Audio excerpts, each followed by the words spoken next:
So hi! Welcome and welcome back to my YouTube channel, and for today's tutorial, ituturo ko sa inyo kung paano nga ba mag-share or mag-send ng contacts sa ating Telegram account.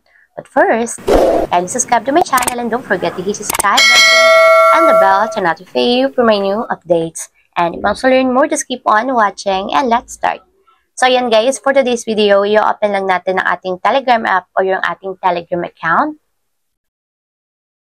And dito guys, pagka-open, pumili lang kayo ng isang conversation na kung saan gusto nyong mag-send ng contacts or mag-share ng contacts. So, open lang natin yung conversation. And dito naman guys, itap nyo lang dito yung file button na nandito sa message.